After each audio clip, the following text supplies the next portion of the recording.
Hi, I'm Jennifer from Adult Services at the Wooster branch of the Wayne County Public Library, back today with another bullet journal video. I hope you've had a chance to try some of the things I mentioned in the last video about adding a few artistic touches to your bullet journal, whether you tested them on scrap paper or you took the bold step of trying them directly in your journal. And if you're ready to build on what you've already learned, today I'm going to share some ideas for taking your creativity to the next level. The first tip I want to share depends on this simple tool, a pencil. When you decide to take the leap and add some artistic flair to your journal, using your pencil to sketch your design ideas is always a great idea. Whether you're trying some fancy lettering or you just want to mark where to draw your lines and boxes. If you're hesitant to try drawing anything in your journal, start with pencil. You can always erase it if you're not happy with it. Lettering is a favorite way to add a creative touch to your journal, and it can range from simple to incredibly fancy and elegant. If you don't think you have good handwriting and feel intimidated by this, don't worry, I have some tips for you. Tip 1. Change the size of what you want to write. If you want to make a collection or tracker stand out, or you want the month or the date in your log to stand out against all the tasks you need to write down, write it in larger letters. And you can do this fairly simply by making it wider, taller. If you have something with a thicker tip, that will work too. But just to make the letters larger. It can help to make those maybe block letters if you wanted to add a little extra something to it.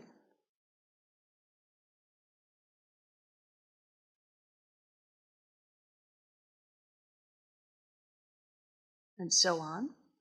But you could also just go with a large script like this.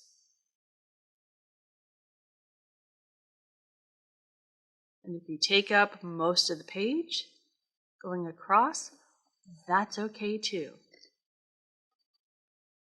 Secondly, you could add color. That's probably pretty obvious, right? If you can use a pen in a different ink, that will also help your headers or other words stand out more. So with this, I'm just using the fine tip end of the Tombow brush pen. You could use a colored ballpoint pen or colored gel pen, whatever works for you, but just adding some color before you get to your list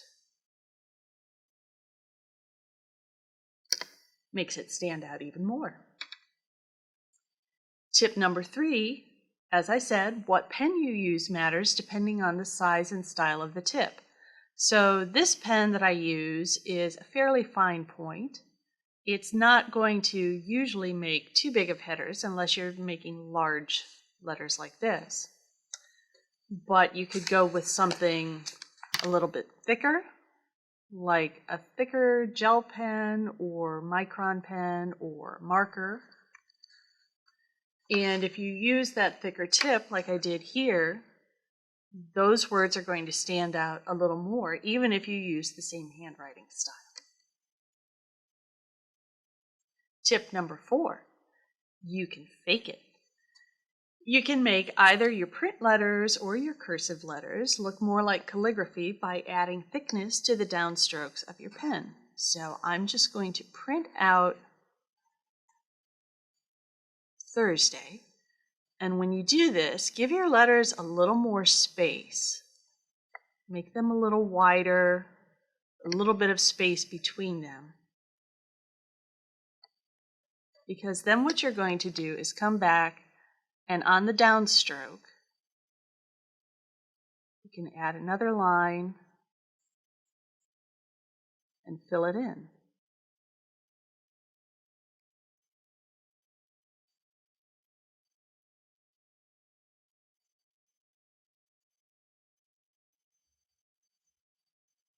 Now you can also just leave it open if you want, With curves, you're doing something a little different.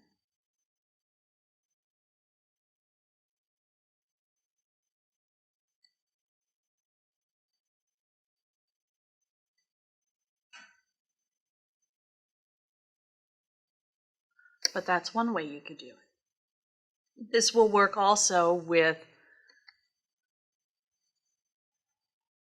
we'll try this with a script font.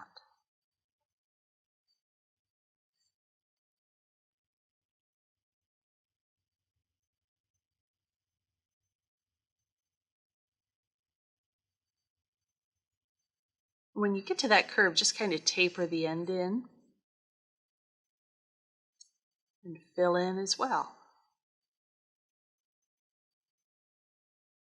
Let's see, which side do I want here?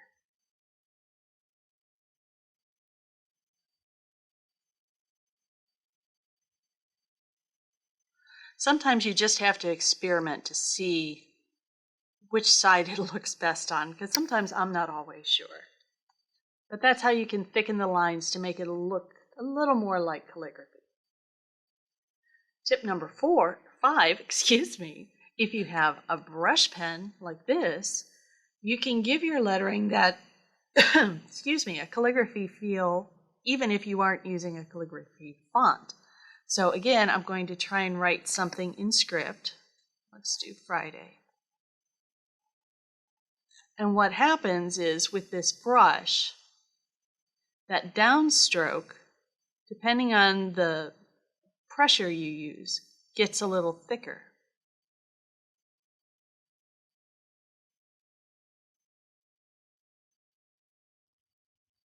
And you probably want to do these one letter at a time and go slowly just so you can get the feel.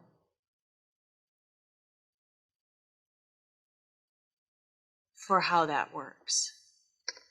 Now that's not perfect. Obviously, I can work on that a little more. But the idea of using the brush pen is that as you go up, it's a finer line, and as you come down, you add a little pressure, and you get a thicker line. So that's something you can practice. Tip number 6, when you use a brush pen or a thicker tipped pen, you can add a drop shadow in a different color to give it a little depth.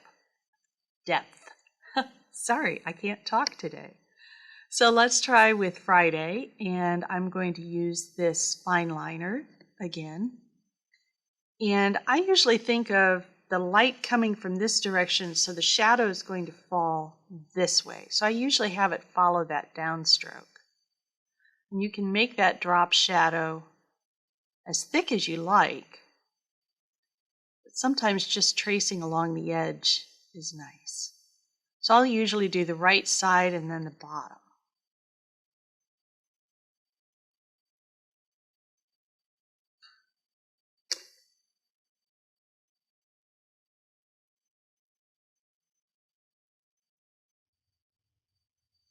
And just by doing that, you can give your letters a little bit of a three-dimensional feel to them. Again, something that you can just kind of play with and see what works for you. Now, all of these are going to take some practice. So you can do like what I've done here and just designate a page in your bullet journal for a collection on practicing your lettering. Or you can search online and find hand lettering practice sheets and work on your handwriting that way. So you see here, this is for working with a brush pen, and this shows you this is what the letter would look like. It gives you a couple to follow over so you get that thick downstroke and a lighter upstroke and a thin crossbar. And then you can practice it again. And when you feel like you've got it pretty well, then you can come over here in the blank space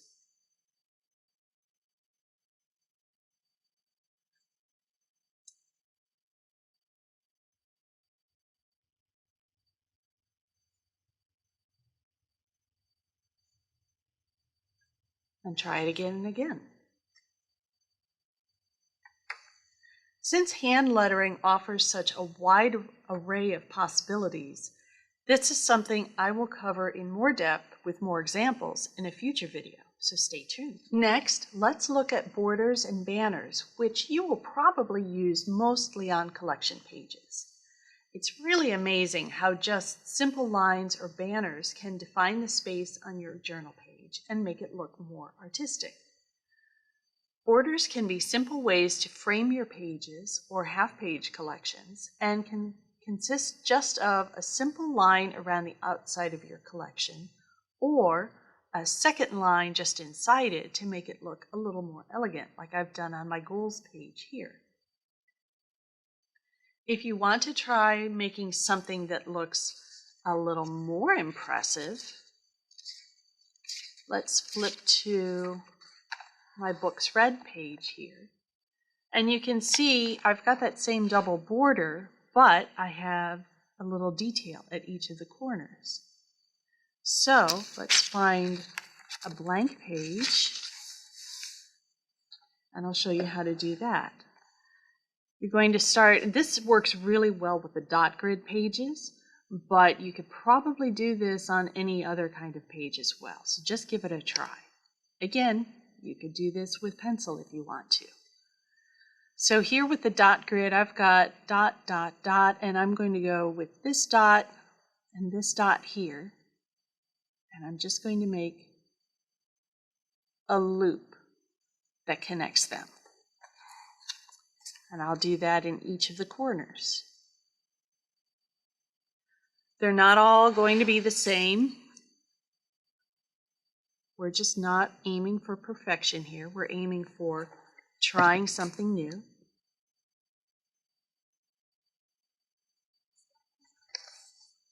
And then I'm going to take my ruler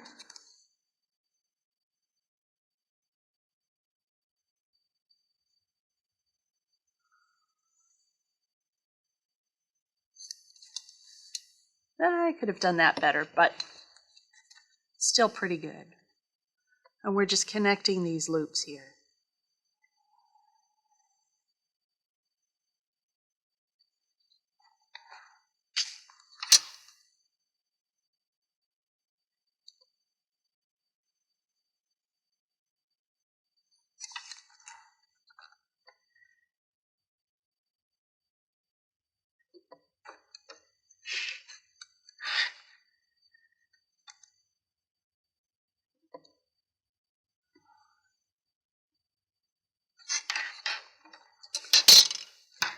So that's how you would do that. Again, it's not perfect, but with a little practice, you can make it work better and better all the time. If you want ways to divide a page in half so that you have two different lists or collections on the page, there are a couple of easy ways to define the space for each.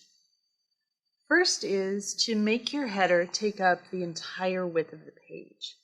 So for example, if I want to do another books read page, I could do, again, very large letters.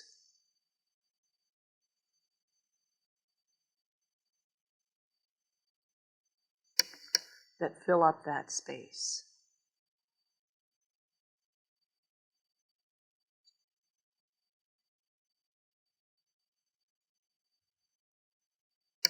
Like so.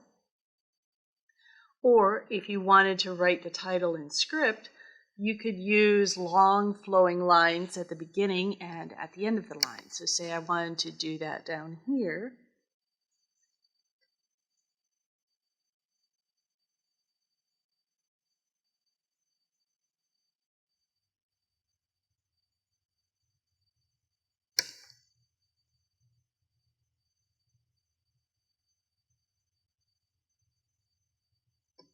And just carry that line all the way across.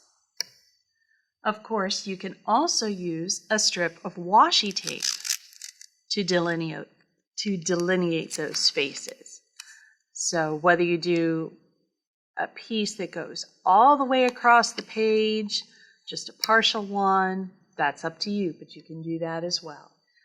On this side, let's try creating some banners for the titles to make them stand out even more. Now banners look like they might be tricky to draw, so I'm going to show you a couple of ways that you can do this. Again, you can start with pencil if that makes you feel better, but I'm going to kind of wing it here and hope for the best. So I'm going to lead up and just kind of backtrack and then do the same on the other side. And then for this center part, this is going to be the main part of your banner, so I'm going to echo that with a line up here. And then we'll connect to the bottom part of this curve on either side, like that. And then with this inner curve, we're going to do the same coming up, because this is where that banner folds. And then judging on your width of your banner up here, let's do another line down here that echoes this part of the line. And then we'll just kind of zigzag in and out and connect the lines. And that's one sort of banner. Another one would be where you've got this tail up here and down here. So I'm going to start with my line up here, curve it back in and around. And I'm just going to stop there because what I'm going to do here is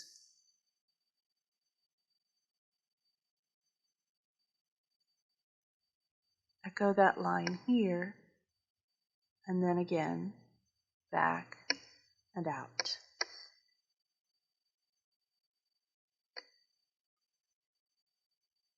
Connect up these lines like we did before.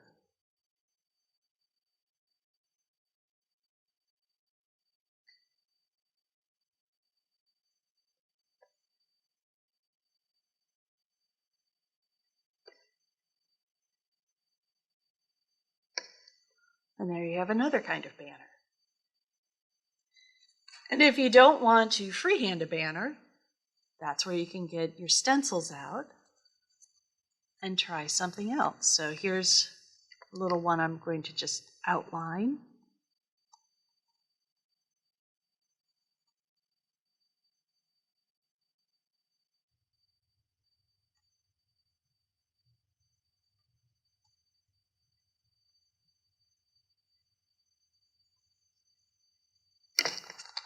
And you can either leave it like that or you can connect it, color it in, whatever you like. If you just want a simple, clean divider line between lists, hey, there's always our old friend the ruler, right? We'll just go straight across. You could do 2 lines, you could do 3 lines. Or there are some other ways that you can set off your headers with doodles. So let's flip the page, try some others.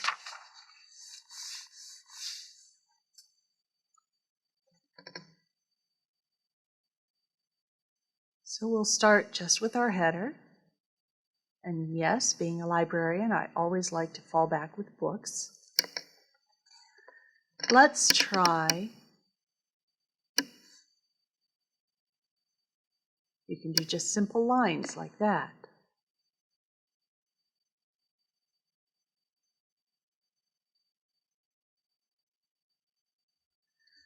If you're going to do lines, why not do an arrow?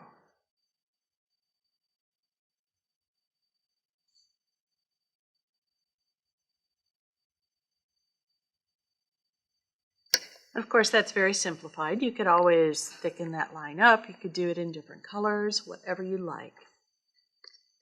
Let's try another one.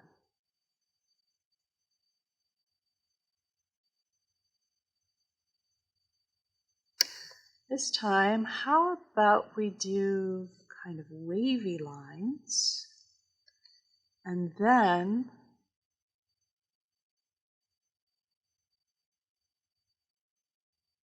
turn it into a vine with some leaves.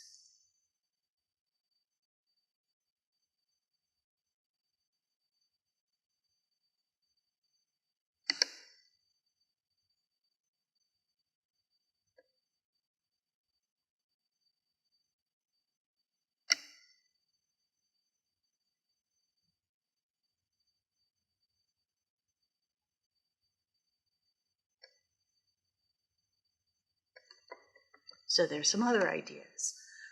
You could also, maybe instead of having your headers be sort of in a line, let's just kind of free-form circles into a wreath, and you can add leaves to that, or let's do some hearts. How about that?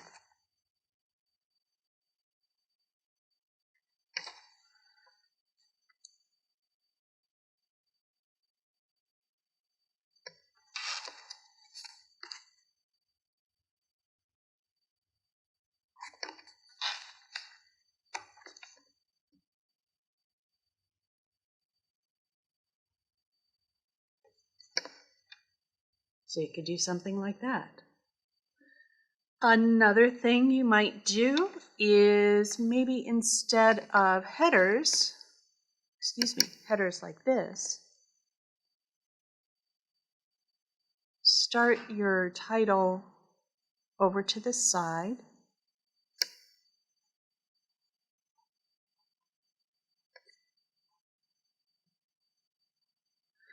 And then we can frame it with corners. So I'm going to do a sort of loop.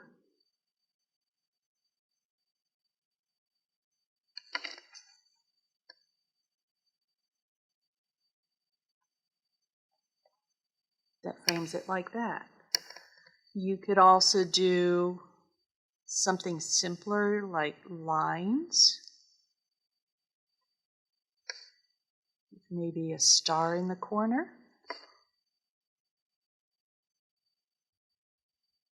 That would be a nice frame for something you're writing here. Or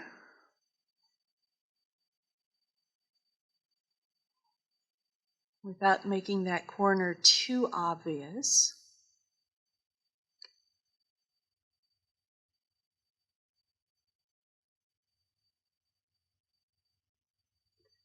you could do something more like this. Think of them as like little leaves or seeds or exclamations, water, whatever you want to think of those as. And then there's always my favorite. So if I'm going to do this in script, I'm just going to put a flourish underneath. So remember, all of this is optional, but if you want to dedicate a page or two in your book to playing with some of these ideas, trying some doodling, totally up to you. You can add as much or as little of this to your journal if you want. But if you do want to try adding some of these details and you don't think you'll be able to do any of them without messing up, I'll give you 3 ideas to consider. First, like I said before, try it in pencil. You can always erase it. Second, designate a page or two in your journal where you can practice. Like I said, if you're going to be using this for who knows what that's personal to you and you really want to try adding some artistic touches to your journal, give yourself that space. Why not? You deserve it. And thirdly, don't expect perfection. I certainly don't. I'm always trying some new and different things all of the time, and I might make some mistakes or things that I don't think look as pretty, but you know what? I've tried it. So you can try it too. I believe in you. In the next video, I'll share some general tips and tricks for using your bullet journal, especially for how to deal with mistakes, because let's face it, we're all going to make them.